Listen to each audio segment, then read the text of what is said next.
জমি সংক্রান্ত বিরোধে কুড়িগ্রামের নাগেশ্বরী উপজেলার সন্তোষপুরে দুপক্ষের সংঘর্ষে আজ এক নারীসহ ৩ জন নিহত হয়েছেন। নাগেশ্বরী উপজেলা হাসপাতাল থেকে সরাসরি যুক্ত হচ্ছেন কুড়িগ্রাম প্রতিনিধি মনোয়ার হোসেন লিটন। লিটন, ঘটনা বিস্তারিত আপনার কাছ থেকে জানতে চাই। জাকিয়া, কুড়িগ্রামে জমি জমাকে কেন্দ্র করে যে সংঘর্ষ হয়, সেই সংঘর্ষে এখন পর্যন্ত যে ৩ জন নিহত হয়েছেন, আরও ৭ থেকে ৮ জন একেবারে গুরুতর অবস্থায় আহত অবস্থায় তারা হাসপাতালে চিকিৎসাধীন আছে।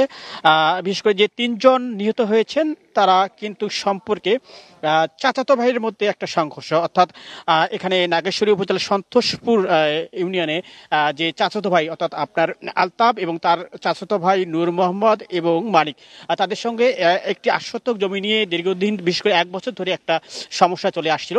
সেই ৮ শতক জমি তারা দুই পক্ষে দাবি করছিল। তারা বলছিল এই ৮ শতক জমি তাদের, এই সেই জমিটা কিন্তু এখন রেজিস্ট্রি হয়নি। এবং আমরা শুনেছি এই ১ বছর ধরে সংঘর্ষটি হচ্ছিল। আজকে ১১টার দিকে সেটি একবারে সংঘর্ষ হয়। দুপুরে ১১টার দিকে বিশেষ করে দেশীয় অস্ত্র সহ তারা সেই সংঘর্ষের মধ্যে লিপ্ত হয়। এই দেশীয় অস্ত্র দিয়ে তারা একে অপরকে আঘাত করার চেষ্টা করে।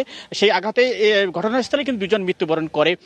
সেই আঘাত করে তারা কিন্তু বিভিন্ন জায়গায় আঘাত করে, পুলিশ যতটুকু আমাদের জানিয়েছেন। এখন এই যে ৩টি লাশ এখন থানায় আছে, আমি এখন থানায় আছি। এই আগামীকাল হয়তো এই ৩টি লাশ ময়নাতদন্তের জন্য পাঠানো হবে। এবং সেই সঙ্গে যে আহত যারা আছে তারা বিভিন্ন হসপিটালে অর্থাৎ কুড়িগ্রাম সদর হসপিটালে কিছু চিকিৎসাধীন আছে, সেই সঙ্গে রংপুর যে মেডিকেল কলেজ আছে সেখানেও চিকিৎসাধীন অবস্থায় তারা আছে। সেই সঙ্গে নিহতের বাড়ি অর্থাৎ তারা যেহেতু চাচাতো ভাই, সে তো আপন কেউ কিন্তু এখন পর্যন্ত আপনার পুলিশ স্টেশনে কিংবা হসপিটালে আমরা কাউকে তেমন দেখতে পাইনি।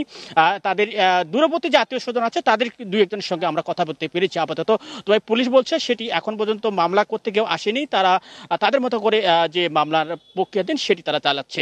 ওসির সঙ্গে আমার কথা হয়েছে, তিনি সেই কথাগুলি আমাকে বলেছে। এই ছিল যাকে আমার হাতে কুড়িগ্রামে জমি নিয়ে যে সংঘর্ষ তার সর্বশেষ খবর।